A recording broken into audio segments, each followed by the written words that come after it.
Well, today is a very special moment because we're going to have a really great discussion with a guest who has been someone that a lot of folks that I've had on the program, particularly when it comes to exploring the role of seed oils in health and nutrition, understanding linoleic acid, folks like Dr. Chris Kenobi, people like Paul Saladino, folks that I've had on, uh, even Brad Marshall, have all referenced your work when I've had them on, or and so it's a great time to have you together to learn from the original source of so much of the inspiration that I've been hearing about I will see you. what I can do for you. No problem. And we have Peter It's great to be Dobromylskyj here. with us, and he's the host of the blog Hyperlipid. And so glad to have you on. It's great to be here. Thanks very much for inviting me. That's lovely. Well, very good. Now, you held up the book just before we started here that got you started on this That journey, one. huh? Yeah. Metabolism and nutrition. Yeah. Crash course. And you've kind of crashed over some sacred cows along the way, haven't you? Yeah. Well, yeah, you had to learn metabolism as an undergraduate. I took my veterinary degree at London University, and everybody had to learn metabolism to get through the first year exams and the second year exams. If you didn't pass biochemistry, biochemistry was the primary hurdle. If you didn't pass that, you weren't going to get on to do the clinical work. So we all learnt metabolism in fair detail, and obviously it was learnt to pass an exam, and everybody immediately forgot it. You never did anything with it. And I worked as a clinician, and still work as a clinician to a certain extent, without any need for understanding metabolism. Nobody. You have to pick the right drug off the right shelf for the right set of symptoms being shown to you by a given patient. So when I got interested in metabolism, that was the textbook that I went back to when I started trying to understand where energy actually came from food. You eat the food, it doesn't mythically turn into ATP without quite a complicated process in the interim, and all those things that you learned, that glycolysis requires this cofactor and that cofactor, and the Krebs cycle requires this cofactor and that cofactor, and you'd learn all these cofactors and you could trot them out in an exam. And it took a long time to actually realize that the cofactors weren't just things that allowed the reactions to proceed. They actually took the energy from each given reaction and stored it. They took electrons and they stored them in the case of NADH, which is one of the core cofactors, in a transportable form. You can pick up an NADH molecule and move it around, or in a non-transportable form, primarily as the flavin version, that's FADH2. But both of these molecules, whether they're embedded in an enzyme or whether they're transportable, they basically store energy or energetic electrons that can be taken from the food, which is why they're cofactors in the food breakdown, and put into the process of oxidative phosphorylation. So do you want me to run through OXPHOS just briefly? And before that, I just wanted to ask, just as a little side thing, looking at this process of how we are able to capture energy from food, has it changed your perspective on physics or chemistry at all, or made you think about things a little bit differently, maybe question some of standard models that you were taught in your traditional? I think it's not so much that the biochemistry is any different. It's the looking at the implications of the biochemistry. When you realize that what you put on your plate can influence the functioning of the ATP generation through in the powerhouses of the cell quite markedly, and the decisions that the cell makes about what energy to accept and what to do with that energy once it's accepted it, that's hugely influenced by it, and that completely changed how I looked at food, really. And it has a lot of implications. Okay. Well, let's dive into it. Let's set it up. Can I set? I'll screen share for a second. Sure. Yeah. And I've got some doodles and some papers, and the doodle I've got will just run through, which should hopefully clarify what I've just said. And the papers, I think there are 3 or 4 of them. The technical papers are the papers that I picked up very, very early in the development of the ideas, and they're kind of core concepts that pushed me towards the current hypothesis is that reactive oxygen species control obesity. Mm-hmm. And there was never a plan. This was not something that I kind of started off as a ready-made idea. Right. There were 3 or 4 papers that were hanging around on my hard drive that I'd read and thought, that's kind of interesting. And as I started to go back into where energy comes from and how it's moved around, those core papers had me working out a logical system that has ended up as the ROS species hypothesis of obesity. I used to always call it the protons thread, but it seems to have taken a life of its own as the ROS hypothesis. Anyway, let's do the screen share, and I'll that's that one there. That should be okay. Now, if we do that, yeah, and I should just be able to pull that to be a little bit bigger. Yeah, that's better. Okay, so can I just talk through this one? Sure. Yeah. Go ahead. Right. So energy molecules. This is the transportable one, NADH. And you make a little bit of NADH from glycolysis. You make a load of NADH from the Krebs cycle. Anything that cycles the Krebs cycle produces a large amount of NADH. You make a fair bit of it from beta oxidation of fatty acids. And it's only got one use. And the one use, or it's only got one input. And the input location is that it's converted back to NAD+. And the electrons from it, a pair of electrons from it, go through complex 1. They go down an iron sulfur chain. They're donated at the bottom to coenzyme Q. In the process of that movement, they pump protons, which we're going to talk very little about pumping protons, so it's very, very important. Right. But they do that. They convert coenzyme Q into the reduced form as a cycle, goes round and round and round, and the coenzyme QH2 donates a pair of electrons to complex 3. I wouldn't really go on beyond that. It's relatively the same wherever you're getting your electrons from. So there is a negative feedback as well. These 2 electrons are split. One of them goes off out this way onto cytochrome C, and the other one goes back onto CoQ, onto coenzyme Q.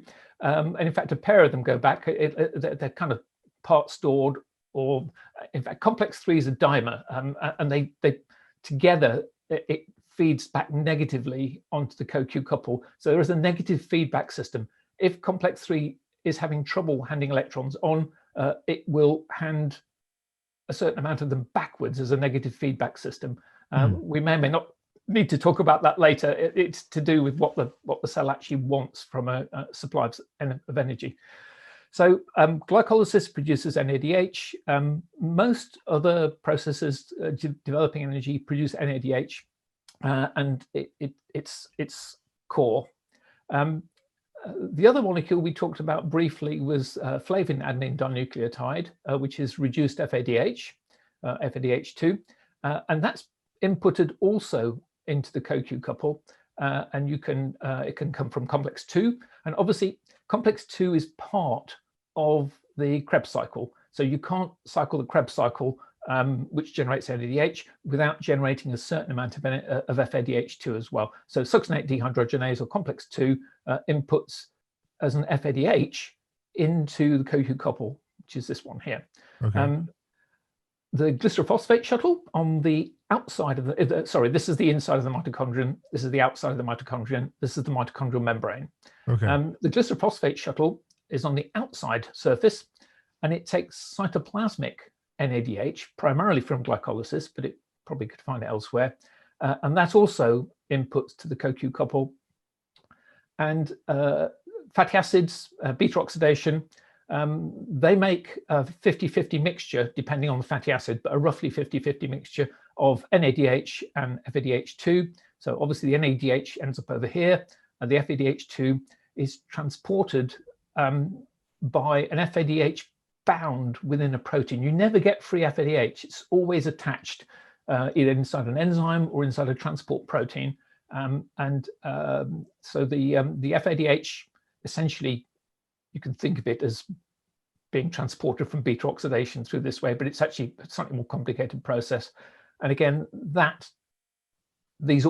everything feeds in to they all provide electrons to coenzyme Q, which is reduced to the 2-hydrogen form of CoQ, which then goes on to complex 3. And I ended up looking at how much I wanted to know what the difference was between oxidizing glucose, which is a relatively new low-carb eater.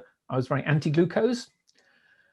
But what the difference was between oxidizing glucose and oxidizing fat.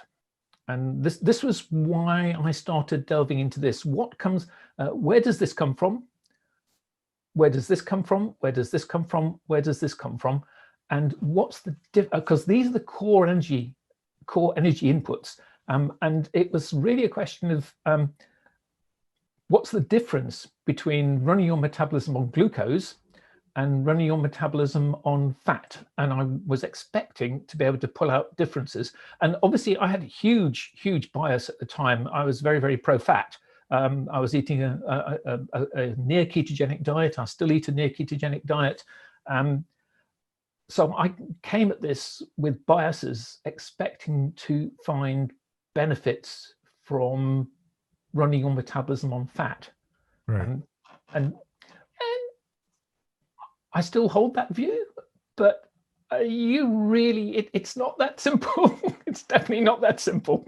Okay, so this is the kind of, the basic standard input comes down here, out here, very, very straightforward. You can have alternative inputs from this one, this one, and this one. And again, it's all straightforward. So that's how things basically run. Okay. For mitochondria, for where they're extracting energy, right? Yeah, and really, I mean, you can get a little bit of ATP from glycolysis, but it's a drop in the ocean.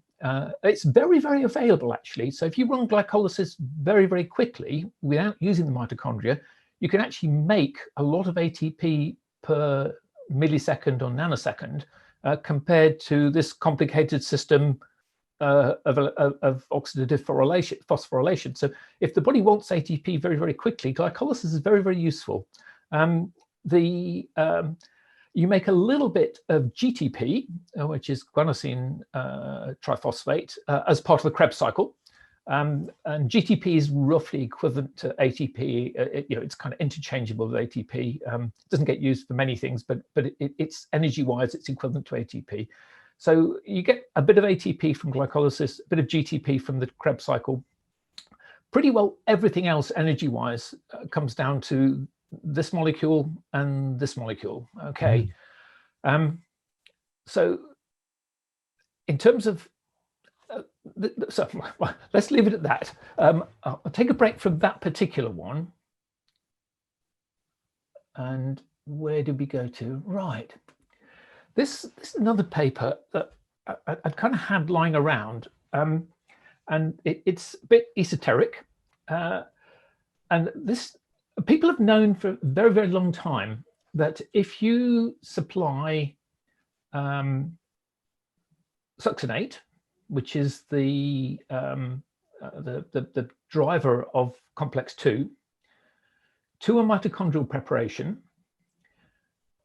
it will run in reverse, and it will convert NAD+, which is the kind of oxidized version of NADH, into NADH. So it's doing the opposite of what it does to extract energy. Now, it was very, this was, where was this one? 2008. That's what, 15 years ago, near enough. It was very controversial whether everybody knew that electrons could be pushed the wrong way through complex 1. That wasn't controversial. What was controversial was whether it ever actually happened in real life, whether this was physiology or whether it was an artifact of supplying FADH2 levels through complex 2 at levels way in excess of anything that would ever occur in the normal situation. And these people, where are they? Oh, it's an American group. Yep. They set up their mitochondrial model and started mixing and matching their energy supplies to it. So you can feed your mitochondria on an ADH generating substance, or you can feed it on a complex 2 feeding, so you can feed it with succinate. But they started mixing and matching, giving both, which is much, much closer to physiology. And they found that once you started mixing and matching, then it was very, very easy under quite physiological conditions to generate reverse electron transport back through the wrong way through complex 1. And if you didn't supply NAD plus for the electrons to drop onto, they simply dropped onto molecular oxygen, and you got high levels of superoxide production. So this paper to me said that pushing electrons the wrong way through complex 1 to generate reactive oxygen species happens in real life. You may have to get the circumstances right. It may not happen all the time, and it certainly doesn't happen all the time, but it's a real life phenomenon. And this one, that to me was fairly eye-opening. Right. It was an interesting subject, but this is the paper that got me seriously thinking. In fact, if you take the paper to pieces completely, it's not as supportive of my of the current ROS hypothesis, just because of what they found in the technical bits of it.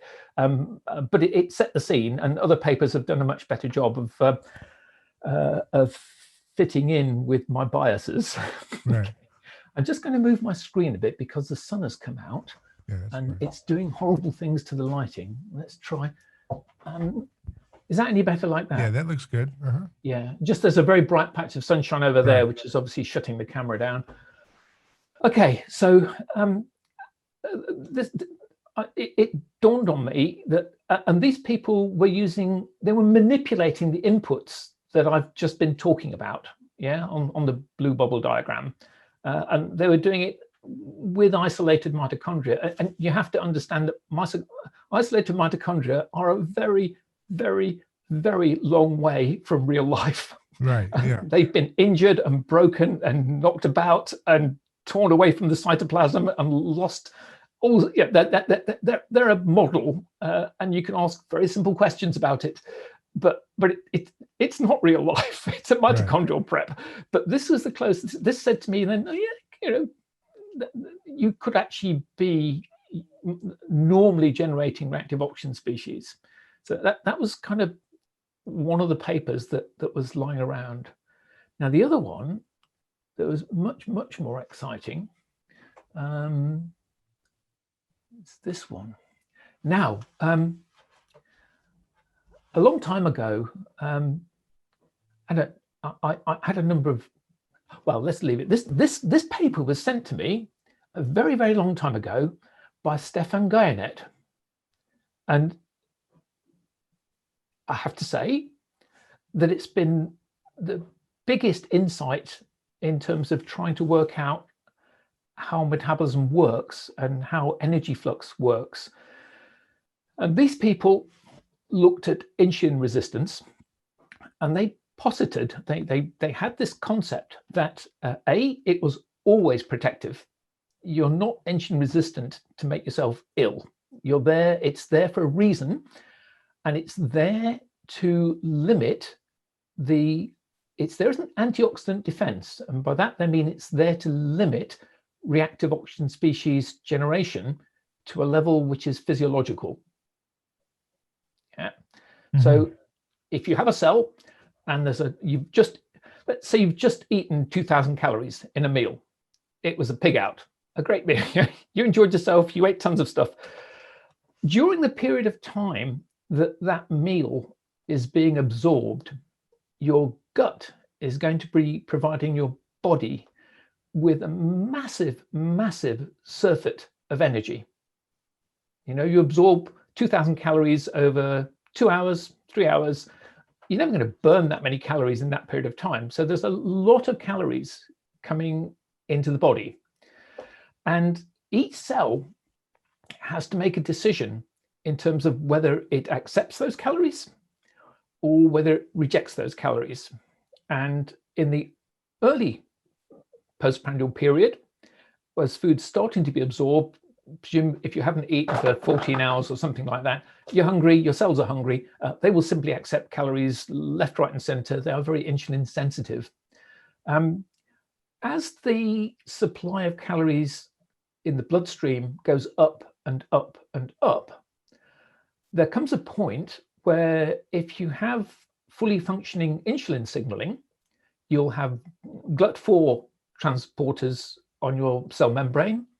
You'll have CD36 and a couple of other fatty acid transporters on your cell membrane. And there is the potential for massive influx of calories into any given cell.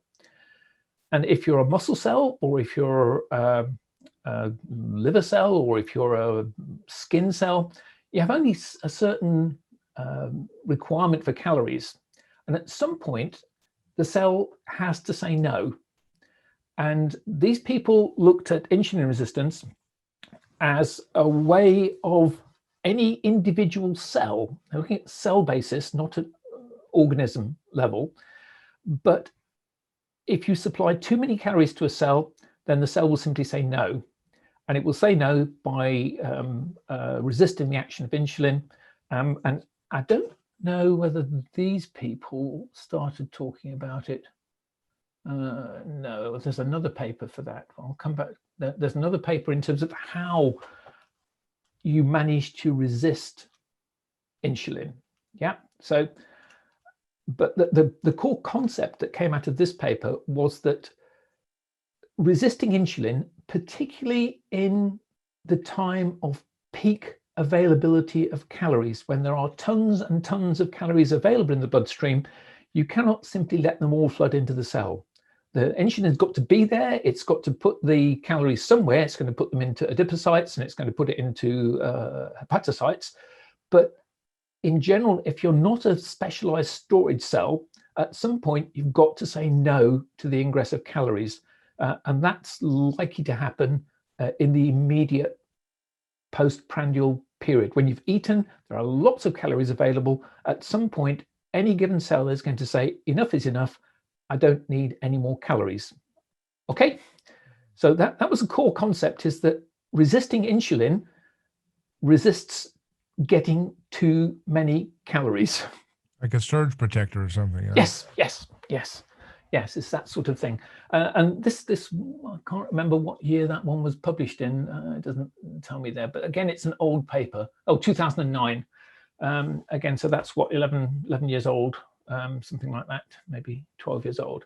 So, and they looked at different forms of insulin resistance. So it doesn't matter if you become insulin resistant, you can treat cells or lab models with dexamethasone, and the resistance is produced in exactly the same way as if you treat with sustained exposure to insulin. That's insulin-induced insulin resistance. They even use cytokines to induce insulin resistance, and they looked at how the process worked, and it works the same in all of the, I think, used 4 different models, and they all showed basically that you are trying to limit excessive calorie ingress into a cell when the cell does not want those excessive calories. It's a means of saying no. Mm-hmm. Right. Okay. Back to control. Right, where do I go to them? Yeah, okay, right. So this is again another fairly elderly, not ancient, but fairly elderly paper, and these people were picking apart the role of reactive oxygen species in insulin signaling. And if you ever go through the paper, it cites lots of other papers, which if you go back through the reference trail, get really, really interesting. And again, on the blog, there are various adventures based around this paper. But a small amount of ROS generation is essential to initiate insulin signaling. And that applies to almost everything you would care to mention about insulin signaling. Everything from glucose uptake, fatty acid uptake, the activation of pyruvate dehydrogenase complex, they're all require that during the process of insulin signaling that reactive oxygen species are generated. And there's, as you increase the ROS above a certain threshold, comes a point where instead of accentuating insulin signaling, you shut down insulin signaling. And it depends on the model you use. Some of them you're talking about nanomoles of reactive oxygen species. Some you're talking about millimoles of reactive oxygen species. A lot of the research was done using simple hydrogen peroxide. It's a good signaling molecule. But basically, above a certain level of reactive oxygen species, you can shut down the signaling which is being generated by insulin. Yeah, so you need some reactive oxygen species to get it going, and if you have way too much, not way too much, upper end of physiological reactive oxygen species, because I think all of this is still within physiology. This is not pathology.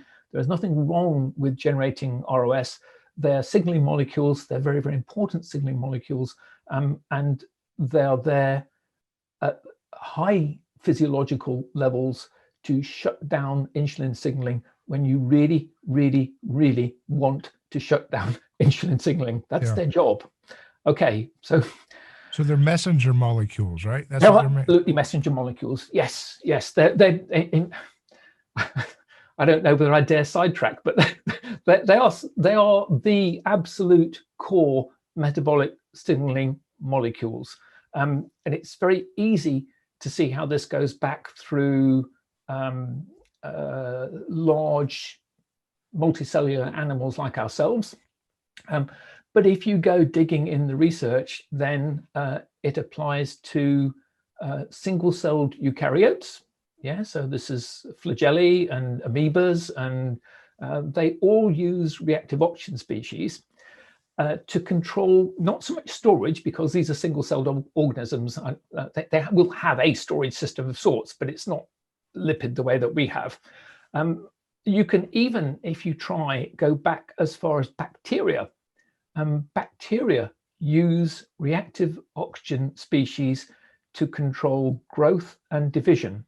And you can take a bacterial population, put them into a high nutrient density growth medium, and if you treat that growth medium with a combination of superoxide dismutase to get rid of the superoxide and catalase, which gets rid of the hydrogen peroxide, they won't grow.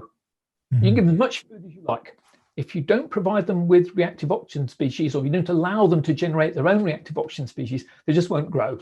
Mm-hmm. And they won't do cellular division, and the single-cell eukaryotes won't do mating. They need reactive oxygen species to do anything that you would associate with growth and reproduction. Okay. That's another thing I got sidetracked with quite recently. But the reactive oxygen signal, they are utterly core signaling molecules. and they signal through like an electrical stimulation, or what is it? People don't know. Yeah. People only just realized that it's being done by bacteria. The papers are kind of 2019, 2020, where they're looking at deep sea bacteria producing superoxide. We've always known that anything that does photosynthesis generates either superoxide or hydrogen peroxide, and so all the single-cellular plants, it's no surprise. But people started looking in the deep ocean and found that where there's no light, there's still superoxide, there's still hydrogen peroxide, and it's just started to dawn on people that heterotrophic bacteria living on waste that drops down into the ocean, are still using reactive oxygen species as their core signaling molecule about the state of the environment in terms of fitness to reproduce. And by the time you take that information way up into eukaryotes and large multicellular animals, it not only does it control reproduction, but it also controls energy storage as well. But that's the bit we're interested in. It's a bit of an add-on to what the ROS are actually doing in the very first place. They are utterly core signaling molecules, and it's very hard to separate really anything in metabolism from ROS. Okay. Interesting. What does the word reactive imply when they use that? Yeah, they're just not stable. They're short-term, short-distance molecule. I mean, I don't know how stable superoxide is. I think it hangs around in water for a few milliseconds.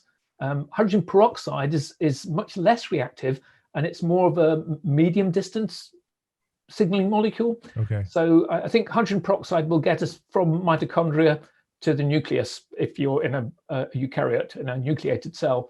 I don't think superoxide could get that distance, and also it's charged as well, so it's not going to get out of the mitochondria if it was produced within the mitochondria. Whereas it looks like peroxide, it doesn't cross membranes that well, but it can.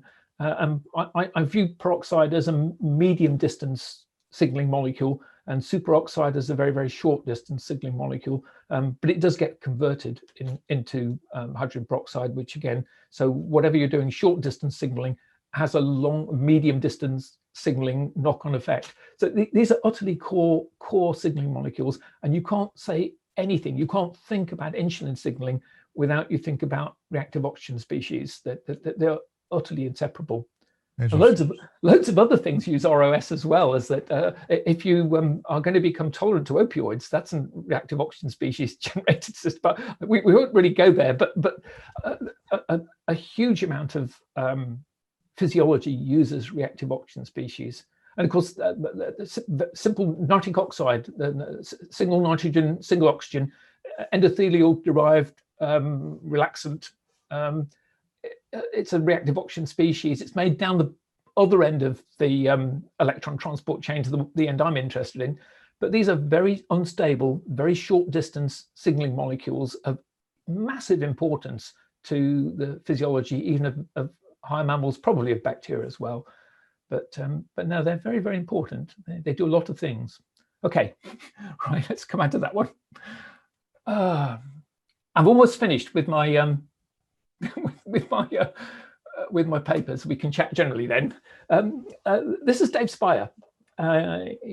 He's a Dutchman, and I just started kicking around the ratio of how much NADH is made by a given metabolic substrate versus how much FADH2 is made. And Dave Speier, how the hell he picked it up, I have no idea.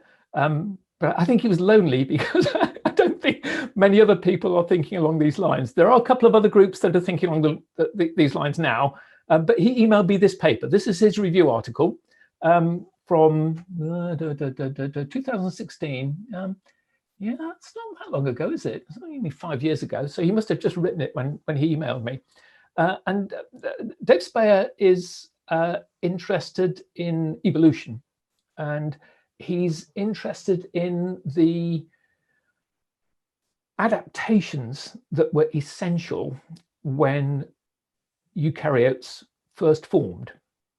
So the current working hypothesis, obviously, is that there were two lines of microbes developed at the origin of lifetime. They were separated fairly early on. Very interesting as to how they were separated and why they might have been separated, but it's a different story. But the origin of life gave us bacteria, and it gave us the archaea. And the eukaryote is thought to have arisen basically when an archaea ate or internalized a bacterium, alpha proteobacterium, and that became the mitochondrium. But when that happened, a ton of problems developed. There were enormous adaptation things had to be sorted out. David Bayer was more interested in peroxisomes than mitochondria. And he had, and still has, this idea that very long chain fatty acids generate much too much FADH2 compared to NADH. So, and if you put a lot of FADH2 into the electron transport chain, you drive a lot of reverse electron transport, you make a lot of superoxide. And his concern is that if you use very long chain fatty acids, up at the 24 carbon, the 28 carbon, the 30 carbon, there are these very long chain ones. They should never go into mitochondria, because if you put them into mitochondria, they will drive more than or supra physiological reactive oxygen species generation, and it'll do damage. Mm-hmm. So Dave is really interested in why one of the first inventions of the first eukaryote common, or the last eukaryote common ancestor, the first ever eukaryote, was the peroxisome. And Dave's idea was that if you've got this very long chain fatty acid, too much FADH per unit NADH, FADH2 per unit NADH, don't put them in the mitochondria, don't generate reactive oxygen species with them, stick them in the peroxisomes, and they can be dealt with safely there without spewing out reactive oxygen species everywhere you don't want them. So this was where Dave came from, and I still think he's right. I think his hypothesis as to why eukaryotes all have peroxisomes is for this reason. But he was looking at evolution to avoid toxicity. Yep. Whereas I was looking at it from much more within the physiological range nowadays. What's allowed, what's not allowed, and why is it allowed? But the pair of us had basically come up with this idea that if you generate a ton of FADH2 from beta oxidation, from turning the Krebs cycle, and if you're trying to run large amounts of glycolysis at the same time, you can put in tons and tons and tons of electrons from FADH2. Mm-hmm. If the body doesn't want all that energy, it'll negative feedback through complex 3. It'll develop a very high membrane voltage, because if you're pumping all these electrons are going this way, protons are being pumped out this way. Sorry, they're being pumped down this way. get the inside and the outside right around. So you end up with a very high membrane voltage.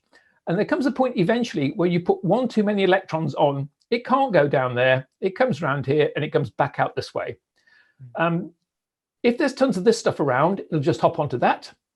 But if it converts all this back into this by reversing this arrow, then it's got to go somewhere, and they'll hop onto oxygen. And when they hop onto oxygen, they make superoxide. Superoxide dismutase will convert it into hydrogen peroxide, but you've got the two signaling molecules, H2O2 and superoxide, and they're made by high membrane voltage, minimal demand for ATP down this end, electrons still being provided, and the more that are provided this way, the more likely they are to push back the other way. And Dave Spayer's got, he's really has reviewed the literature on this, and it looks like it really does happen. And it's what happens nowadays that we've got fully functional peroxisomes, is what happens nowadays is this is generating physiology. Yep.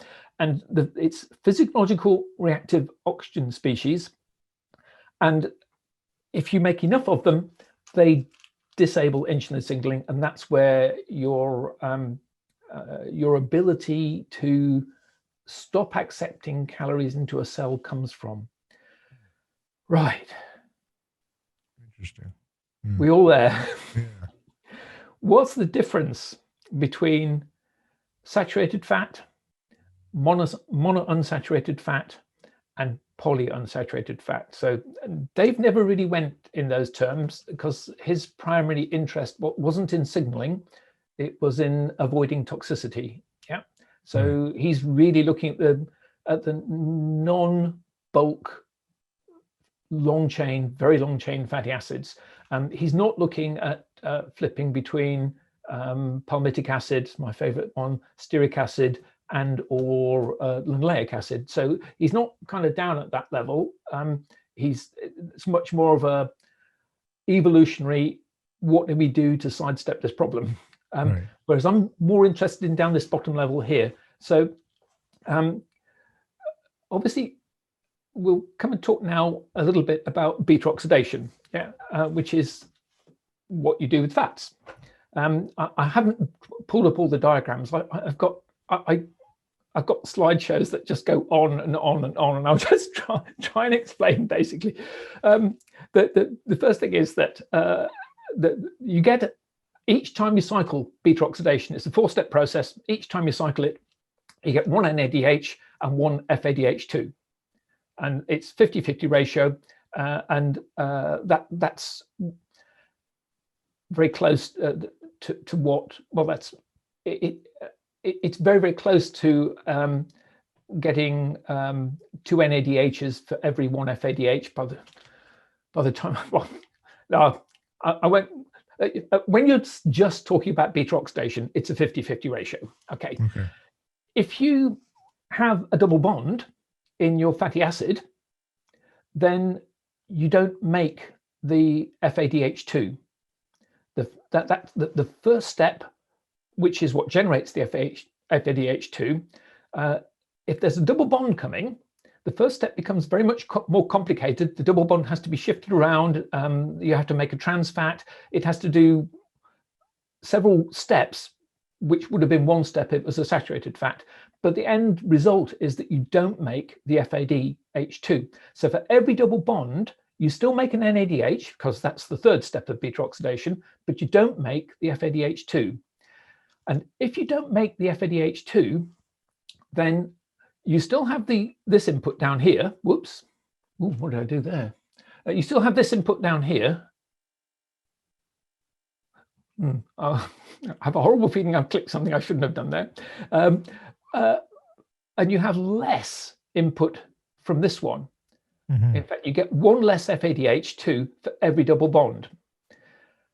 That makes it harder to drive electrons in reverse, because it's the ratio of this one to this one, and this one, and this one, that determines how easy it is to push electrons the wrong way. If you don't make FADH2, or you don't make enough FADH2, you don't drive reverse electron transport, you don't drive reactive oxygen species generation, and you don't drive the satiety signal from the cell.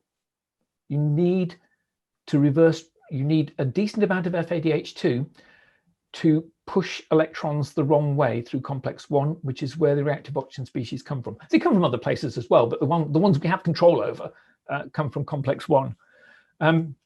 So this was this to me was the core difference between saturated fats, monounsaturated fats, and polyunsaturated fats, and that was that you need more, or you get less FADH2 produced from a given fat by 1 FADH2 for every double bond in the, and that gives less reactive oxygen species generation, and that gives the inability to stop insulin signaling. And we've already said that the function of insulin resistance is to stop calorie ingress into a cell at the right amount. But you can't generate that signal if you're not generating enough FADH2 because you're full of double bonds. And just from how metabolism is organized, you can't, there's no way of easily calculating that a given amount of FADH2 is needed, this many nanomoles per this many nanomoles of NADH. You can't do that way, but we can basically work out that physiology is designed and works perfectly well given a mixture of saturated fat in mostly palmitic acid, unless you're ruminant, in which case there'll be stearic acid. It copes perfectly well with one double bond, usually as oleic acid. And that system seems to work perfectly well in balance, and that's the ratio that's the kind of fatty acids that you would expect to get from eating something like a ruminant, or in fact, if you went back before to non-ruminants, to monogastric animals, if they were eating a completely seed oil free diet, if you were simply feeding I don't mention horses, mammoths or elephants, we can eat those. If you feed an elephant on, if it's purely grass fed, it has it's got plenty of palmitic acid, it's got plenty of oleic acid, it's got very little, less than between 2 and 3% of polyunsaturated fatty acids. So that looks to me to be where the physiological intake of polyunsaturated fatty acids lies. I think that roughly 50-50 mix of fully saturated with monounsaturated seems quite physiological, and the system seems to work perfectly well on that basis. The trouble comes when you get above 2 or 3 or 4% polyunsaturates. So once you get up to 8, 9, 10% of polyunsaturates, then your FAD input goes down, and your ability to reverse drive electrons to make the signal to resist insulin goes down and down and down and down. Okay. Right. So we've found our culprit. I did not, I mean, when I went low carb back in 2001, something like that, I also went pro cholesterol and went pro saturated fats. So you have to understand that I come at this with massive bias. Okay, right. There's no arguing with that. Also, you know, and people need to take what I say and tear it to pieces, because this is bias. I was very anti vegetable oils. I was very anti seed oils, and I didn't start with any concept like this as to why they might be bad. So why were you against them? Sorry? So why were you against them at first? Oh, because the cardiologist said they were good. You didn't have to spend very long. Once PubMed was published, once PubMed became, and once I learned about PubMed, it took about half an hour on PubMed back in the early part of the century, 2002, 2003, half an hour on PubMed to realize that the whole cholesterol hypothesis was bollocks. It's just, it always has been. It's never been anything else.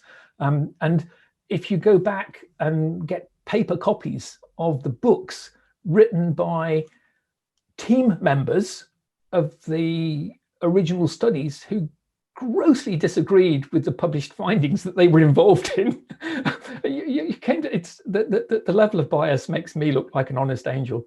Okay, no, I assume that basically life was very simple once upon a time. If you wanted to know what to eat, you simply went to the American Heart Association website and did the opposite. That was a dead easy way of doing it. And so, and this was, from my point of view, this was bias. This was almost religious, and I did not know any of this stuff. I hadn't even thought about FADH2. I hadn't twigged that you lost an FADH2 every time you had a double bond, and it never struck me that what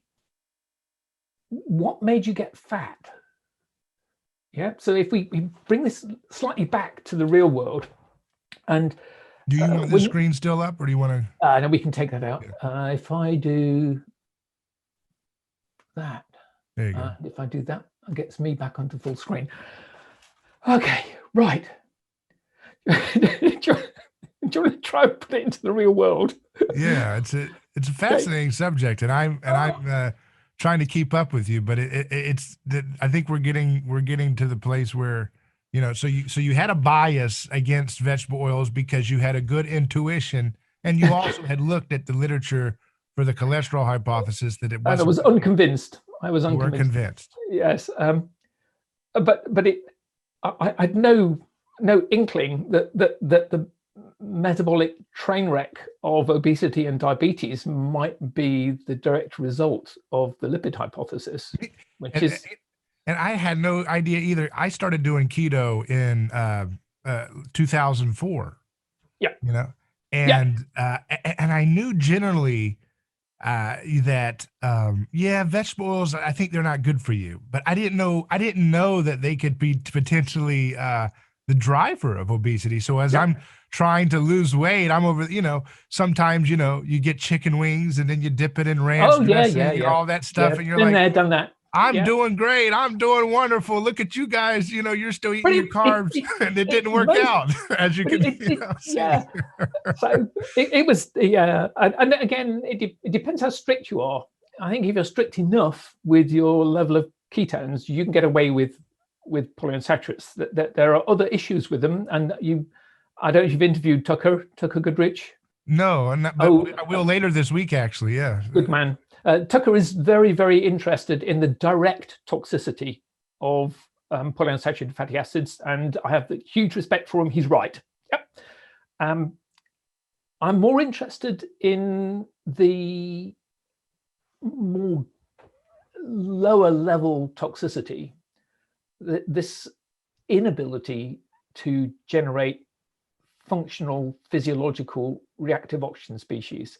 So if you think of yourself as a fat cell, and there's a ton of fat around, there's a ton of insulin around, you accept fat, you accept glucose, you fill yourself up. At some point, even a fat cell is going to try and say enough is enough.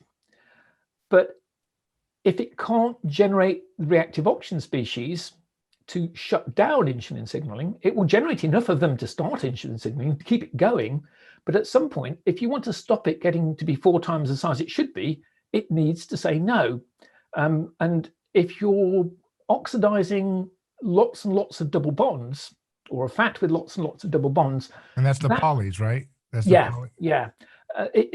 If you oxidizing polyunsaturates and you're not generating the reactive oxygen species, you will simply allow more calories in than you would have done if you've been oxidizing saturated fats, which generate the reactive oxygen species to stop the ingress.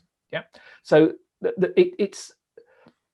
I started back in 2004-ish, 2003, 2002, from the point of view that for whatever reason, and it wasn't at all clear why, we became insulin resistant. Once you're insulin resistant, you have to develop compensatory elevated insulin, and it's very obvious that insulin inhibits fat breakdown much more effectively than it translocates glucose. So that to me was a beginning point where you had a way of explaining obesity based on hyperinsulinemia, based on carbohydrate intake, and which is why low carb works. And I think that it's wrong. It's not the explanation or a solid explanation. I think it still has some sense to it, and I still think that it's a component of obesity. But I was working back in 2003, 2004. That's probably how it worked, and maybe trans fats made you insulin resistant, or maybe hyperinsulinemia made you insulin resistant, something made you insulin resistant, and then it was the compensatory hyperinsulinemia, because you're on a high carb diet, that made you fat. And I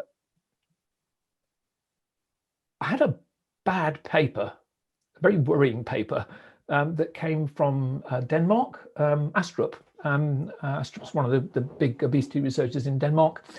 And he took people who were post-obese, and he was interested in fatty acid metabolism, but he published a whole lot of other bits. Always with these papers, you go and read the results, read the methods, and usually ignore everything. Post-obese else. means beyond obese, or they've no, post-obese, after obesity. Okay. These were people who've been slimmed down to normal weight. He didn't have very many of them because not many people can do it. Yeah. So these people have been starved to a normal, in inverted commas, body weight.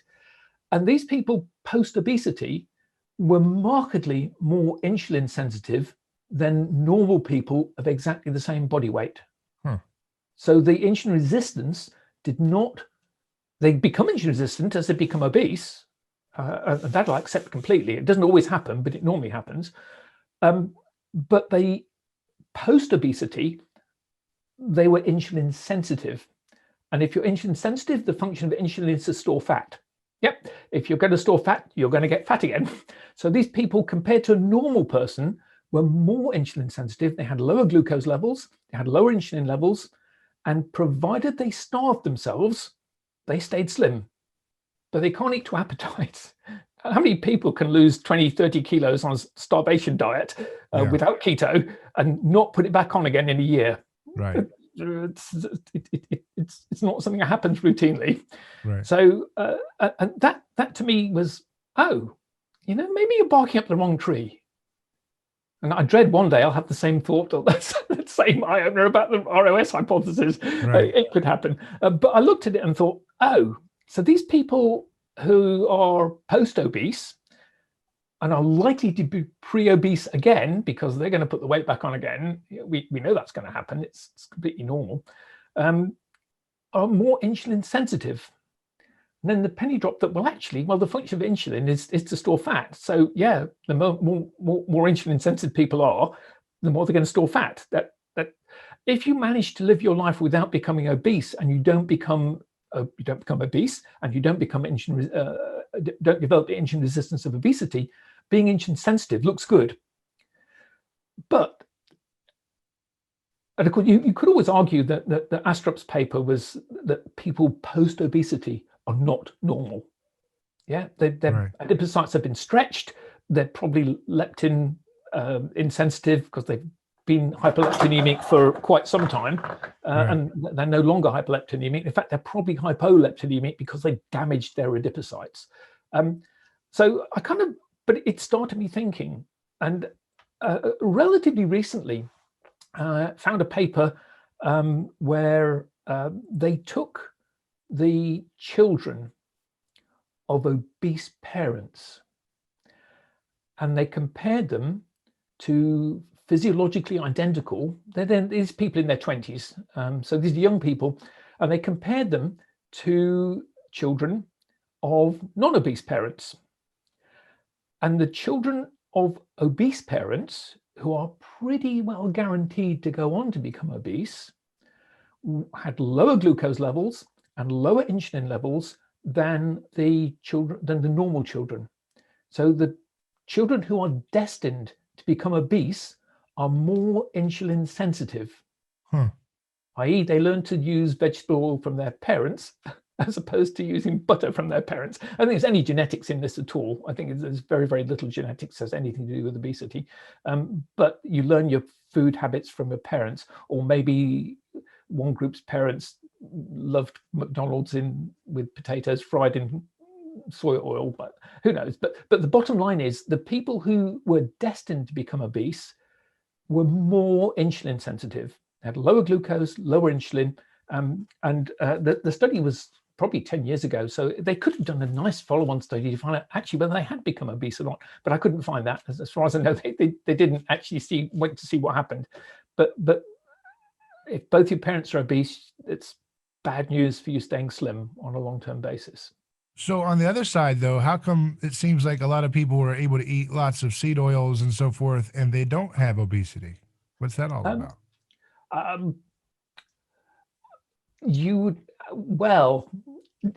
That's a good question, and you'd have to look at what other things are going on around, and there are an awful lot of variables in people, and that's partly why I do end up going back to lab animal models, because you can control everything there, and there are some mice strains which don't become obese whatever you feed them on.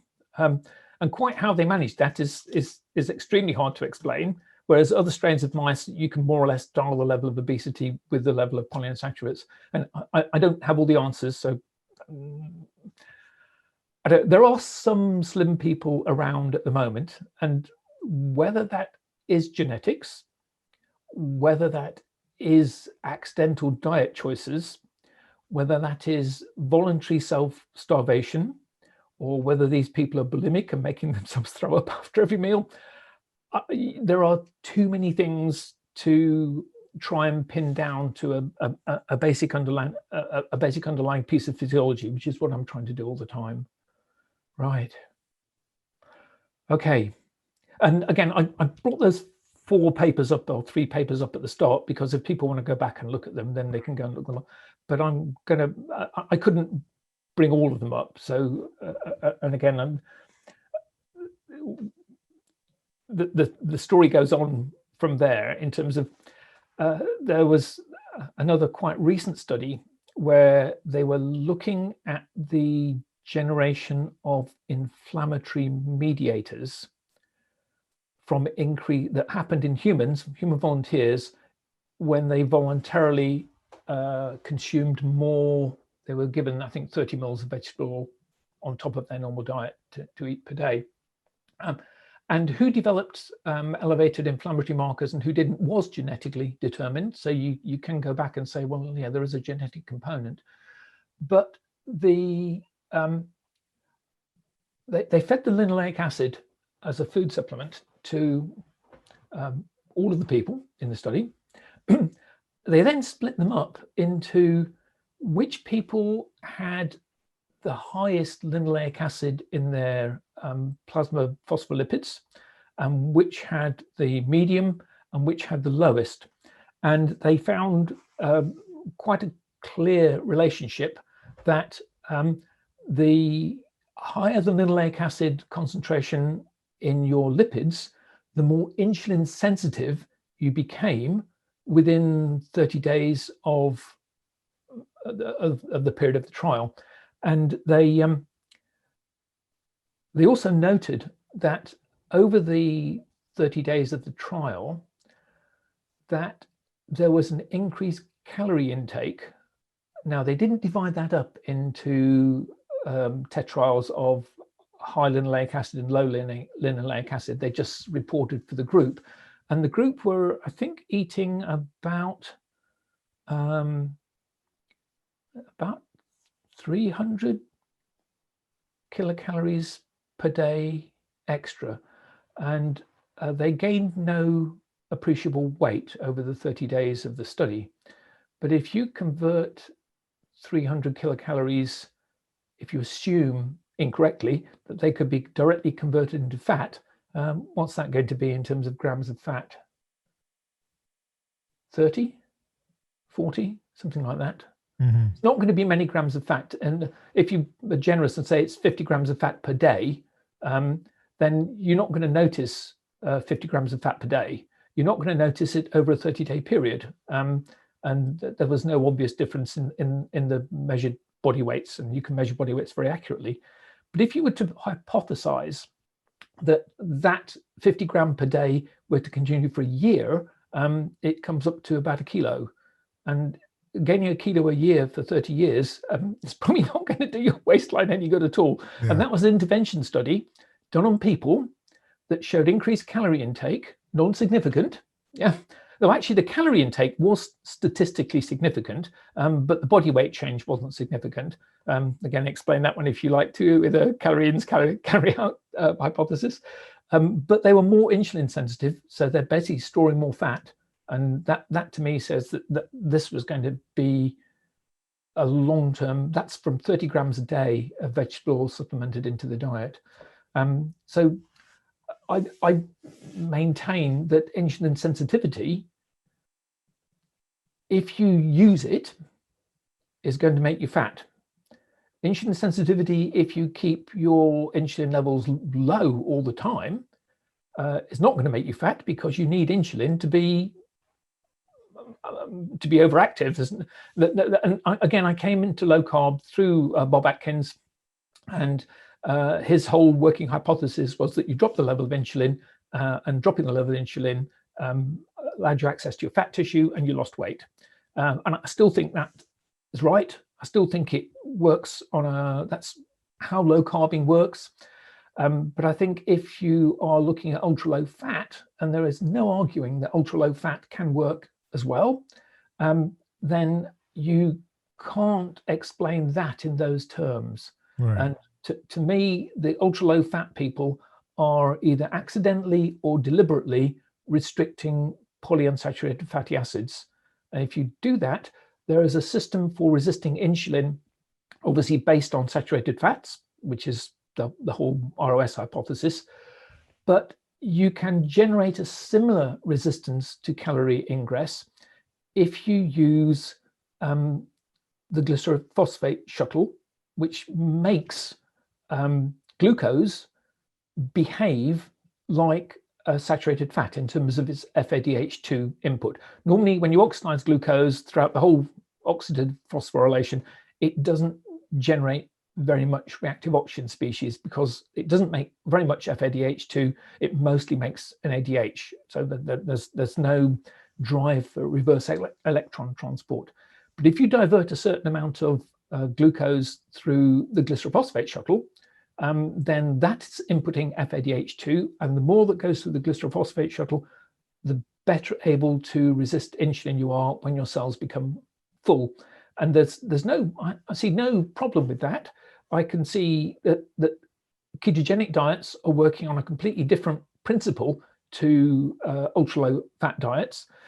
They're all working on the basis that, or they're all, the ketogenic diets work basically because it doesn't matter about insulin signaling because there's very little insulin there, whereas the low fat diets can still develop adequate resistance to insulin to stop calorie ingress because they're not being screwed up by the polyunsaturates. So whatever fat is around, if you're on a very, very low fat diet, is either going to be palmitate from de novo lipogenesis, or it's going to be oleate or palmitoleate with a single double bond. So obviously we can't make polyunsaturated fatty acids. If you're on an ultra low fat diet, you're basically going to run on a mix of glucose and physiological fats, i.e. those that haven't got that many double bonds in.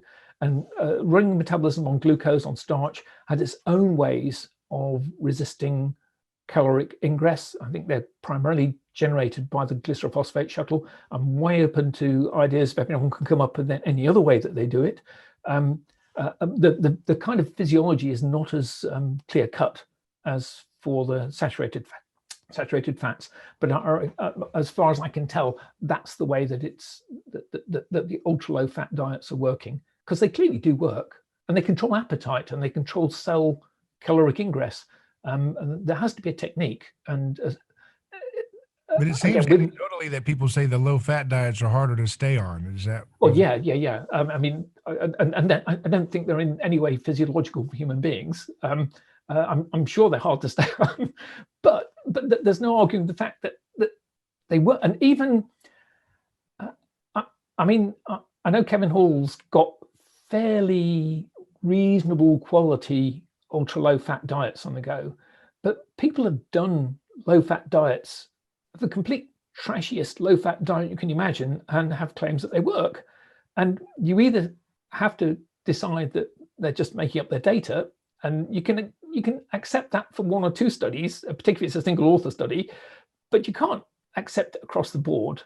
And you can do horrible diets for rodents full of sucrose and maltodextrin, and they still have the ability, in the absence of polyunsaturated fats, to limit body weight gain. They may not be the healthiest of diets, but they don't result in obesity the same way as feeding soybean oil to your rodent model will do.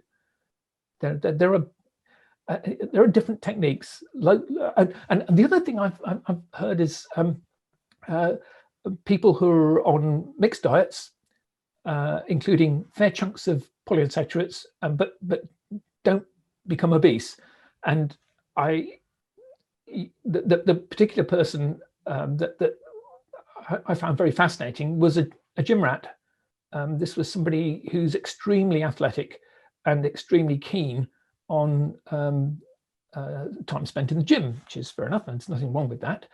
But using exercise is going to translocate GLUT4s to your cell surface membrane without requiring insulin.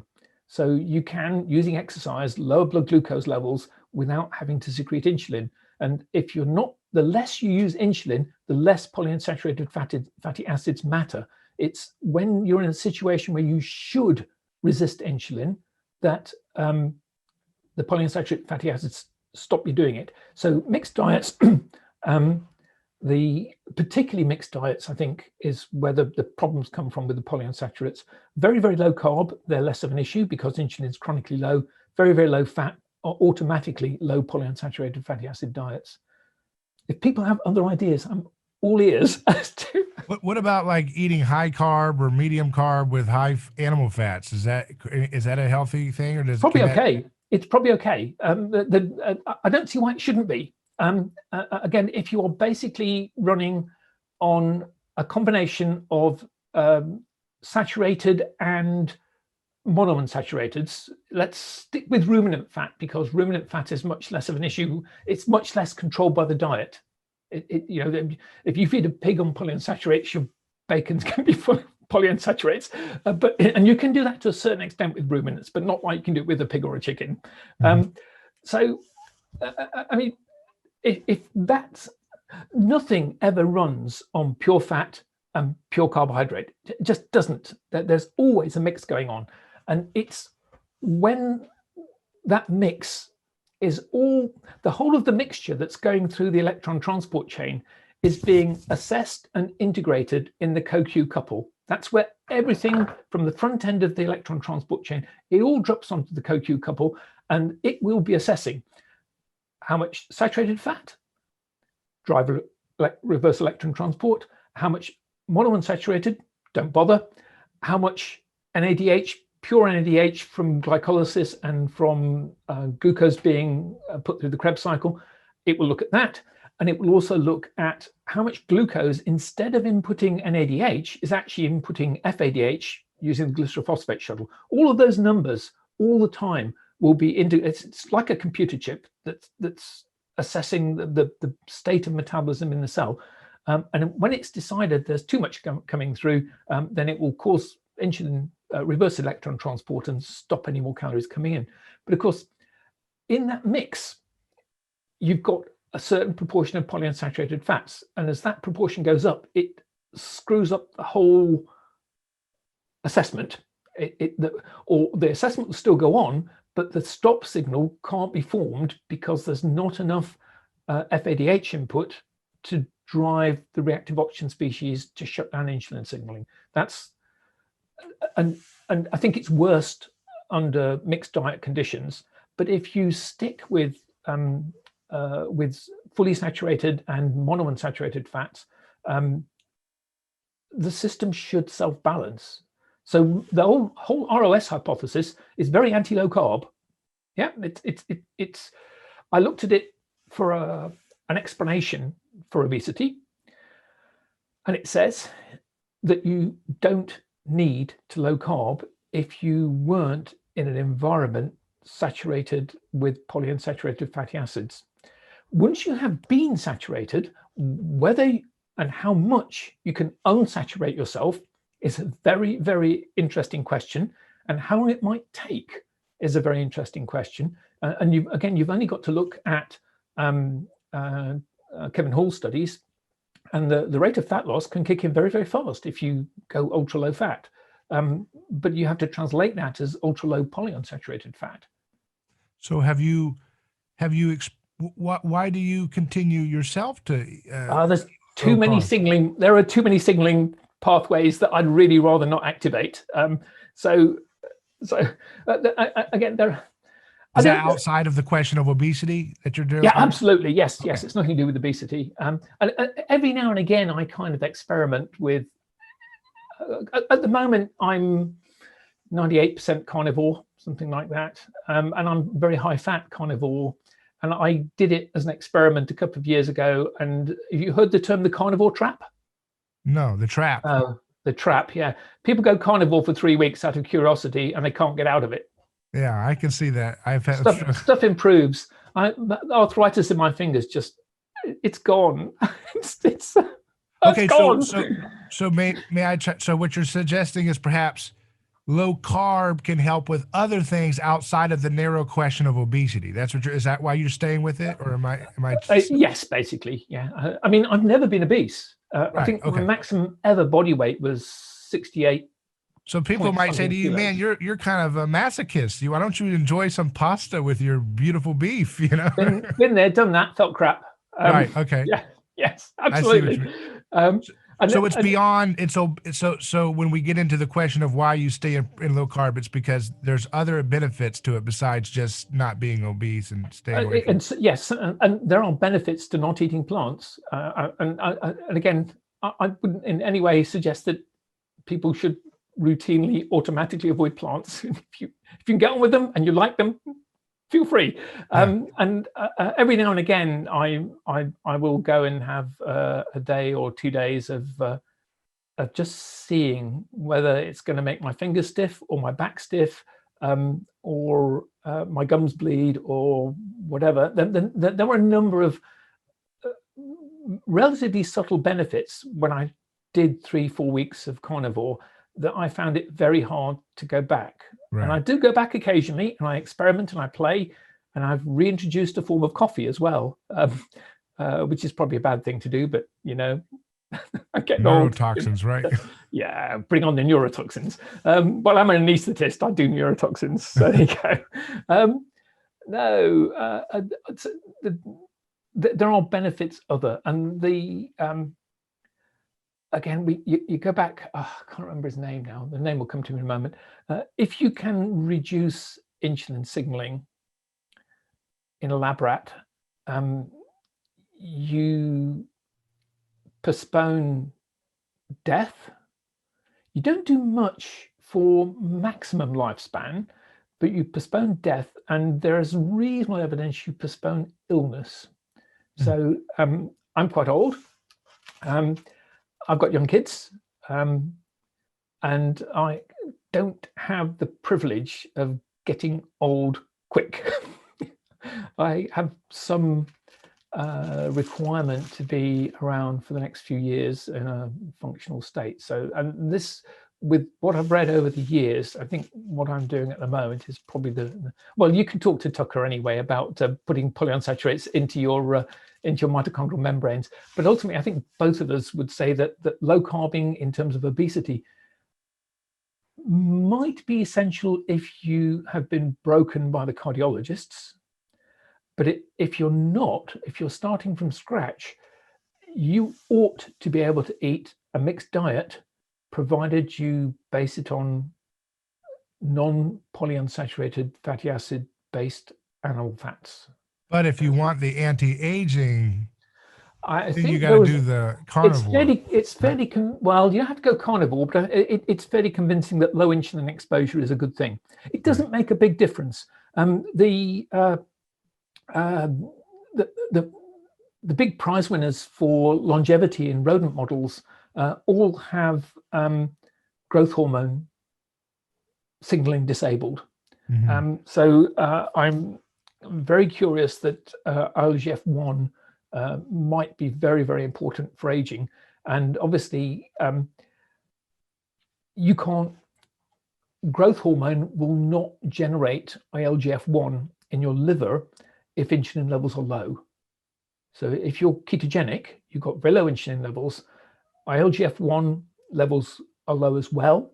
And I think if you want to make old bones, then and you're not suffering by being carnivore, and I don't suffer for being carnivore. I don't feel deprived. And having experimented with occasional plant-based days, I can now keep my wife happy by saying that if you want to go out for a meal, okay, I will eat some vegetables with the meal, not to embarrass you too badly in the restaurant when we eventually get to go back to restaurants, obviously.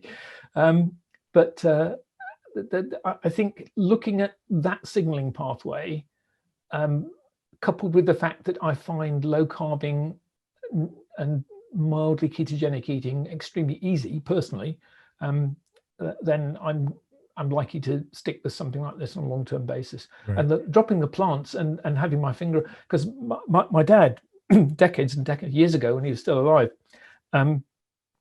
as a kid, I was a kayak paddler.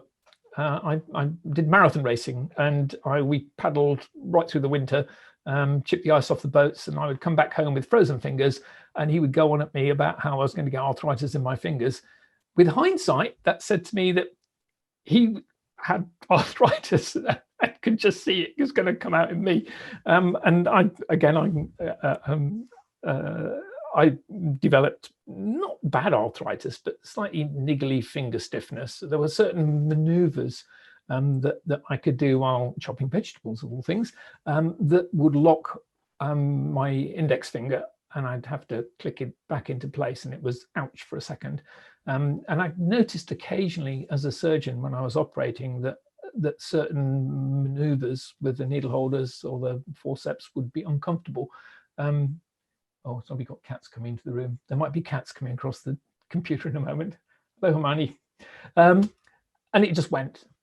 And I was kind of unwilling to have it back. So right. this is what's meant by the carnivore. Sorry, there's a cat is going to Carnivore Trap, and I dropped into it, and I've been kind of pretty well carnivore for 2 years, near enough. Me too. About that time, that's about as long as I've been in and out of it. It's but it's the hardest thing is, like you said, is the social pressures.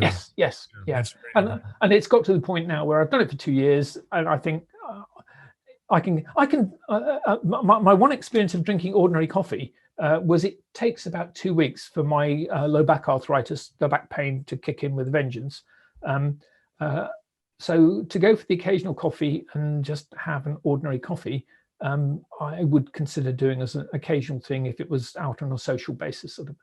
Normally my coffee, I just boil it for 10 minutes. And there is something in coffee which is broken down with 10 minutes of boiling. Of course, it doesn't taste like coffee by the time you've boiled it for 10 minutes. It's disgusting, but it still has the neurotoxin. So I drink a certain amount of coffee. That's my biggest weakness, I suspect. So but I've been having vegetables. Do you think the pain and all the different things that you get when you eat carbs is from the carbohydrate or the anti-nutrients in plants? It'll be from plant toxins. Yeah, plant toxins. It will basically be from damage to your gut lining, which allows your white blood cells to see gut contents that they should never see.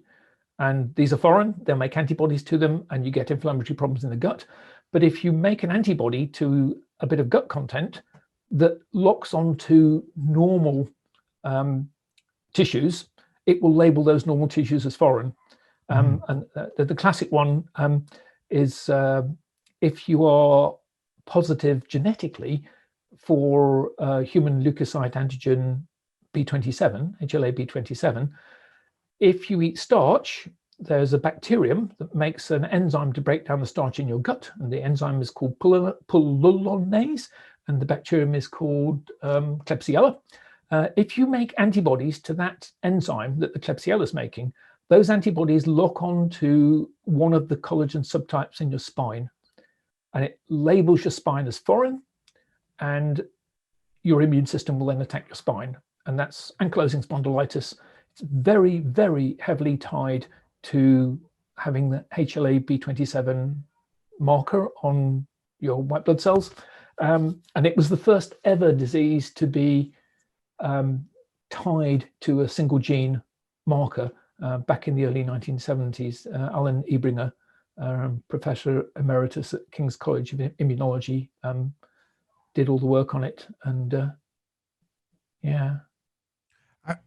I want to ask about you mentioned your favorite saturated fat was palmitic acid, right? That's from coconut oil, right? No, it's from beef. Oh, beef, okay. Beef. What's the one from coconut oil, the saturated fat? Oh, it's a medium chain triglyceride. Lauric acid, and there's all sorts in coconut oil. Okay.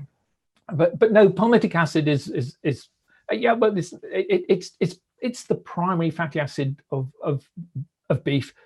Stearic acid as well, which is the next one up. Let's go to C16, 16 carbons for palmitic, 18 for stearic. They're both great. They both generate lots and lots of reactive oxygen species. And that's the other thing, is that when you generate physiological reactive oxygen species, you generate physiological antioxidant defenses. You will make more superoxide dismutase, and you will make more catalase in physiological amounts to do a physiological job when you've produced physiological reactive oxygen species. And there are then long-term benefits from having that overproduction of catalase and superoxide dismutase. So you're, by running your metabolism on something which manufactures or generates reasonable amounts, physiological amounts of reactive oxygen species, you upregulate your ability to deal with hiccups, like if you did eat a ton of honey as well as your beef dripping. So, and again, looking at long-term health basis, upregulating antioxidant defense mechanisms on a physiological basis, not by taking antioxidants or anything like that, doesn't do any good at all. But there is benefit to doing that on a long-term basis, and that again is why I choose saturated fats. Now, Brad Marshall, he talks a lot about stearic acid, and he talks about how he lost, multiple pant sizes in a few weeks or something, just eating tons and tons of stearic acid. How does that fit into this? Well, basically, it's not. I don't think which acid you use matters. It's the number of double bonds, and if you're having to deal with having a load of stored linoleic acid, if you can bump up the total number of unsaturated bonds by stearic acid's got more than palmitic, I think you're probably offsetting. I don't know. It's pure guesswork. Right. But you can see that stearic acid would be particularly beneficial to people suffering from long-term linoleic acid ingestion, courtesy of their cardiologist. And sort of going one extreme upwards with stearic is you're trying to offset going one level downwards with linoleic. Whereas if you haven't got a problem, then just stick with palmitic. And I haven't eaten any amount of vegetable oils for so long now. I think I'm probably absolutely fine on palmitic. You could consider stearic as I don't think it would do any harm, but I've never gone that way because I don't have a weight issue to deal with. And I think possibly I may have just been lucky in certain times of year. It's hard to believe. This is so hard that people can lose pant sizes so fast. No, you can do it. I know you can do it. But what's happening again? Stearic acid generates reactive oxygen species better than palmitic because the ratio of FADH2 to NADH is higher for stearic acid. It's being lowered by linoleic acid. And if you're having to offset linoleic acid, I see. Okay. Going that one up is probably why you get the massive loss of visceral fat is a very, very interesting question. Right. And again, it's counterintuitive. And you would have thought that being hyperinsulinemic, because when you eat saturated fat with a certain amount of carbohydrate, your insulin levels do go up, but your insulin signaling goes down in proportion. And I've looked on a number of occasions at why you would expect having better physiological reactive oxygen species generation should get rid of visceral fat, because this is about trouser sizes, pant size. You're talking about visceral fat going. And as far as I can work out, visceral fat, again, I'm not a believer that visceral fat is bad for you. This is, again, there have been about 6 experiments on humans where they've gone in surgically and chopped out a whole lot of visceral fat, threw it in the bin, woke people up and checked whether they're more or less insulin sensitive, or whether they do or don't go on to gain more weight, or what their inflammatory markers do. And with the exception of one study, it makes no difference at all whatsoever. The one study showed quite significant improvements in all sorts of markers. And the main author of that study was invited to write an editorial about it in JAMA, I think, or JAMA or something like that. And his basic conclusion was, I've no idea. He doesn't know why his study worked when nobody else's did. So it's difficult. But to me, the presence of visceral fat is a surrogate for chronic hyperinsulinemia, i.e. there is insulinemia that persists through the fasting period. Yep. And if you take, and again, there's been loads of work done in humans, you can take out subcutaneous adipocytes and you can take out visceral adipocytes at the time of surgery, usually for weight loss, and but you can get in there and take them out. And the visceral adipocytes are the most sensitive to insulin. So when insulin levels drop at 5 o'clock, 6 o'clock, 7 o'clock in the morning, the subcutaneous adipocytes start releasing free fatty acids. But unless insulin is really low, the visceral adipocytes don't, because they're more insulin sensitive. And if they're not going to drop fatty acids out until insulin drops below 5 whatever units, micro I use, and if it only ever drops to 10, then the visceral fat won't release its fatty acids. So you get a bigger and bigger and bigger pot belly. And I look at it as a secondary effect. The difficulty is trying to explain why accentuating insulin signaling in the postprandial or limiting insulin signaling in the immediate postprandial period, which is what stearic acid does, should have you ending up with very, very low insulin levels when you're fasting, okay, before you get on to breakfast time. That's difficult to explain. I've got ideas about first phase insulin response that might explain it, but it's not one that comes with a simple flag, oh, this is why this happens. Working your metabolism on highly saturated fats does appear to give better fasting insulin levels in mixed diets. But why that happens, I haven't got a neat explanation for that. I don't have answers for everything, absolutely. Sure, yeah.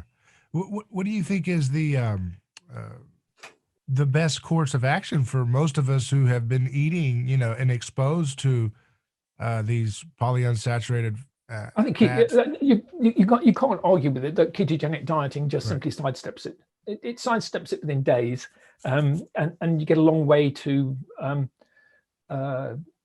major metabolic improvements with. But it's a smart keto. Don't do dumb keto where you're eating nuts and seeds and chicken fat and all that stuff, right? Yeah, that would be. And again, I think a lot. You can do perfectly good weight loss on a polyunsaturated fatty acid based keto diet. And again, it's hard to assess on people, but if you look at the rodent studies, there's a rodent diet called F3666. And you can put mice onto this and they just lose weight. You can make them fat with a sugar and polyunsaturated fatty-based diet. You put them onto F366 and their body weight drops within weeks to below the body weight of the control mice that were fed on chow all the way through. So it works perfectly well. But the problem is that people are people and people will do carb creep. There's no arguing with it. There are weirdos like me who don't do carb creep. There are probably a few other weirdos that don't do carb creep as well. But if you're loading yourself with polyunsaturated fats, the minute you do carb creep and the minute you start to push insulin signaling up, then you will fail to limit it. Wow. Yeah, that's how I view it. And I think any old keto, I say probably the same as yourself. When I went keto to begin with, roast chickens, mayonnaise, they were fine. I tend to avoid them nowadays. But I was 68 kilos or thereabouts, something like that. And I dropped down to 64 kilos with absolutely no effort whatsoever. So I was never obese. I was never even overweight. I had a little tummy that I wanted to get rid of, and it went. And I wasn't choosing my fats with any logic or particular choice. But I didn't really do carb creep. I was quite keen to be ketogenic. And when I decide to do something on that sort of basis, I tend to do it without any worries. So I'm slightly odd that I don't really do carb creep. But I think if you're on a polyunsaturated fatty acid based diet and you do carb creep, then you're going to very rapidly gain the weight back up again. That's why I think a lot of people report when they say, "Oh, look at how people lose all this weight on keto and they blow it right back up." It's because they're not taking into consideration the factor that your work is pointing us towards, you know, here. I'm assuming that. Yeah. I mean, I know you can't speak make scientific claims about that. I'm just talking from my perspective. It just seems like you see that common problem, because and I've noticed that, you know, like you said, when I first did keto, I didn't know anything about the dangers of these PUFAs. So, you know, I would those were my friends, you know, those help make the beef patties a little tastier and stuff, you know. Well, you'll enjoy talking to Tucker when you get to talk to him. I say he's far more interested in direct toxicity, which is unlimited. He'll fill you in. I'm really more into the subtleties of what's going on at the very, very most basic level. Just how come I've end up going back into bacteria and single-celled eukaryotes and things like that. These things these organisms are not primitive. These organisms have been evolving for a damn sight longer than we have, or we're part of their evolutionary process. And the stuff that they do is not simple, but it's very, very core. It's very, very at the most basic level. And a mitochondrion is just a bacterium, you know, stripped down, but it's still functionally a bacterium. And you can get a lot of insight in terms of what they're doing, what they're trying to do, by looking at simple organisms. Nothing simple. I've interviewed Thomas Seyfried of Boston College. Are you familiar with his work? Yeah. I always look at like correlations of these things, and I think about, you know, wait a second, there's this correlation that people talk about with obesity and cancer. And then I see Thomas Seyfried's work talking about how to reduce, you know, glucose and glutamine so that you can starve the cancer cells. And I'm trying to see what patterns of, you know, what you're doing and what that is, and see what kind of insights perhaps I could, you know. Well, the other thing that's been reported on a number of occasions is that stearic acid is a very, very functional anti-cancer drug in rodent models. Interesting. So you can give them, and you can do it's not a cancer cure, but cancers have to decide whether to live or die. Yeah, they're abnormal. They are producing enough reactive oxygen species to tell them to grow and divide, but not enough to tell them to die. Yeah, so they're damaged cells. They should have died. They're not normal, but they can't decide whether to live or die. And if you feed them stearic acid in cell culture, then they will die, because the stearic acid generates good reverse electron transport, more reactive oxygen species. And that my thinking on that one is that's why you can push a cancer cell into apoptosis, so it commits suicide, by making it generate more reactive oxygen species. You could argue that this is why polyunsaturated fats are carcinogenic, because they don't ever generate reactive oxygen species till the cancer cell to die.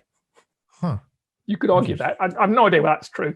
But the other thing is, if you break a polyunsaturated, you'll end up with 13-HODE or 9-HODE, and they will make their growth promoters, and they'll promote growth in cancer cells extremely well. Wow. So that's kind of a different spin on perhaps what's happening with Seyfried's work. Then there, I can see. I think there are many ways of looking at the train wreck that we're in at the moment. Right. And again, I think it's unarguable that either insulin and or ILGF-1 are growth promoters, and lots and lots of the common metabolic cancers, breast cancer, colorectal cancer, they all sprout ILGF-1 receptors all over their surfaces, and they're not doing it for no reason.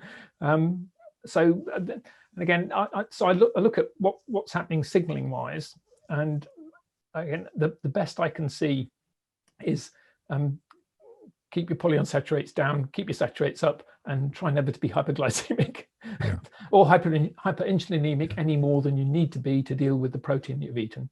Yeah, and that's the way I've always worked at it. Another cancer researcher that I've had on that has interesting insights that I've learned is Dr. Michael Lasanti from Salford University. Well, Lasanti.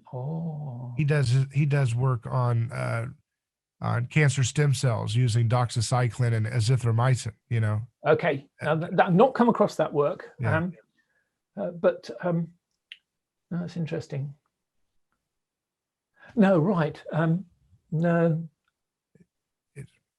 Target. He talks about how these azithromycin and doxycycline and things are senescent, senolytic, you know, drugs that can. They're certainly mitochondrially. I don't know about azithromycin, but doxycycline is mitochondrially targeted, isn't it? It's what's it? Messenger RNA translocation inhibitor. It's Right. So how that would work on a cancer basis, I don't know. Now that's beyond my kind of ways that I've wandered.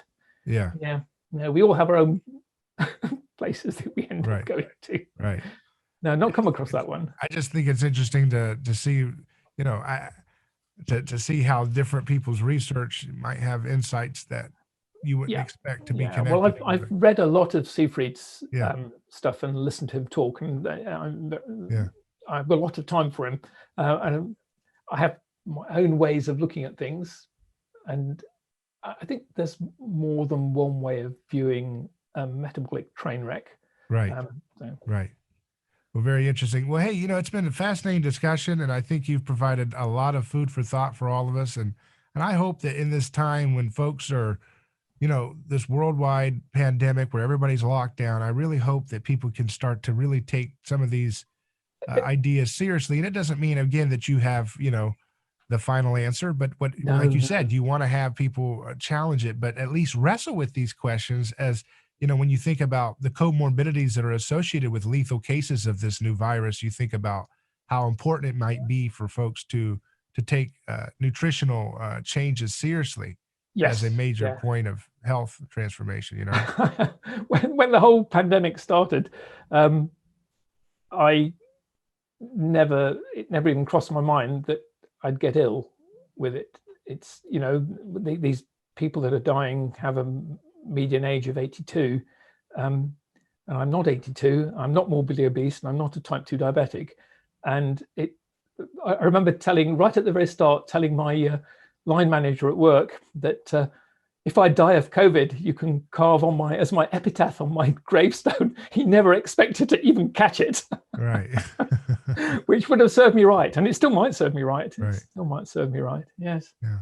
Who knows? But now more than ever, people need to really think about, you know, it's in these big moments where people can really change their life. And I hope that maybe this can help contribute. If anything good comes out of the pandemic, that would be great. It would be nice to have some positive things come out of it. That would be nice. Very good.